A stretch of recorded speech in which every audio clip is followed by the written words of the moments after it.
Today, India is not standing on the margins of the global discussions. In fact, we are shaping them.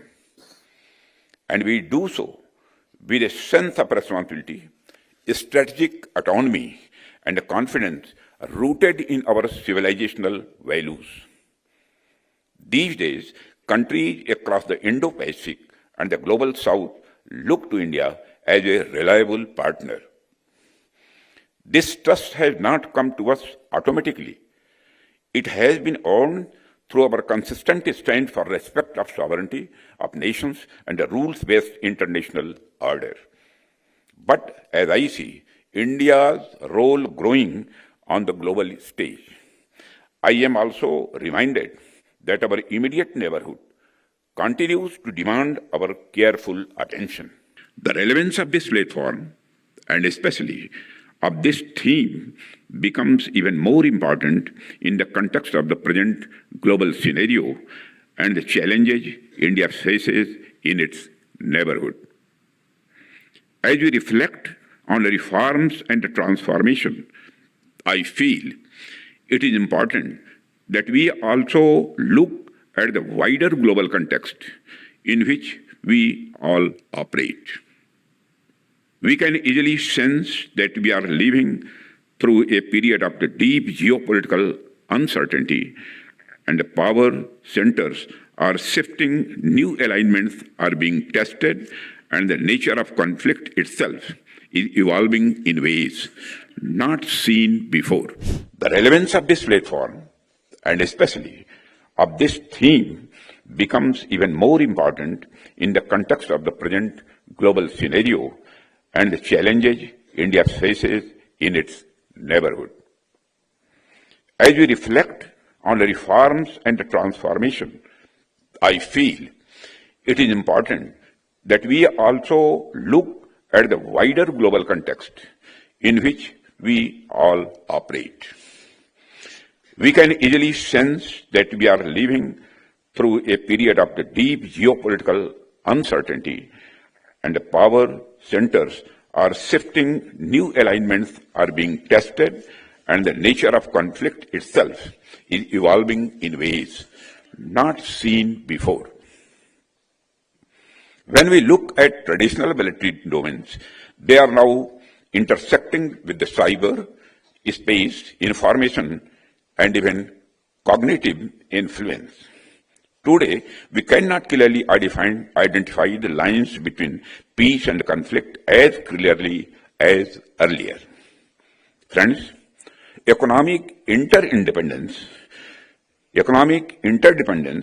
which once gave confidence to the world, now comes with the vulnerabilities in supply chains, digital networks, and the critical technologies.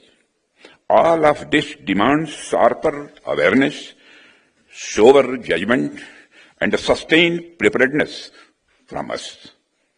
Friends, in this changing global environment, India's place is also undergoing transformation. Our economic growth, technological capabilities, and principled foreign policy have made us a voice of balance and responsibility. Today, India is not standing on the margins of the global discussions. In fact, we are shaping them. And we do so with a sense of responsibility, a strategic autonomy, and a confidence rooted in our civilizational values. These days, countries across the Indo-Pacific and the global South look to India as a reliable partner. This trust has not come to us automatically. It has been earned through our consistent stand for respect of sovereignty of nations and the rules-based international order. But as I see India's role growing on the global stage, I am also reminded that our immediate neighborhood continues to demand our careful attention. Friends, India lives in a region where challenges emerge in many forms: terrorism, cross-border support to extremist elements, attempts to alter the status quo, maritime pressures, and even information warfare. These are complex situations that require constant vigilance and clarity of purpose. Friends, India has always believed in peace and dialogue, and we remain committed to that approach. But let me say clearly, when it comes to our sovereignty and the security of our people, we do not compromise. Our armed forces have shown again and again that they are capable and ready. It is this blend of restraint and the firmness that allows us to manage our neighborhood challenges while contributing to regional stability. Friends, when we look at the global environment and the realities of our neighborhood, our message becomes very clear. We cannot rely on past structures to deal with future challenges. The world is changing too fast, and the nature of threats is becoming too complex. This is why reforms are not a choice of many more.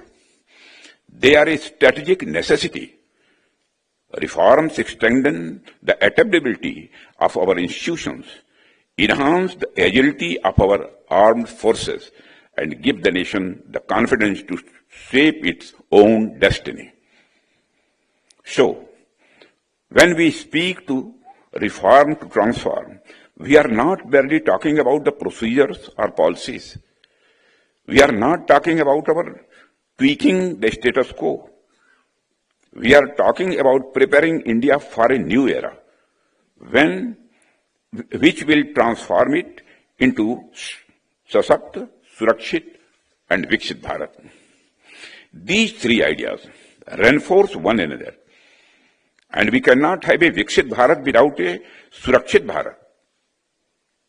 We cannot have a Surakshit Bharat without a Sashakt Bharat.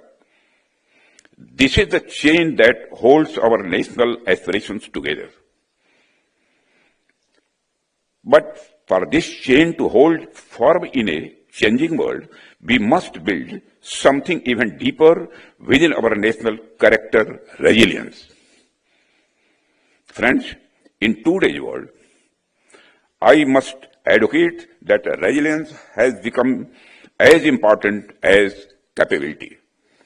I believe that a resilient India is one that can absorb shocks, adapt quickly, and continue moving forward to no matter what the circumstances are.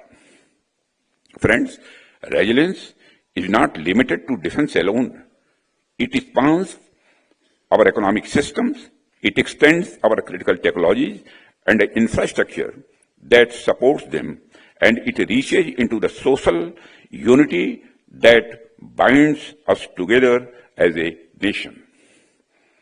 If we build resilience across these three areas of defense, economy, and society, we build a nation that goes from strength to strength.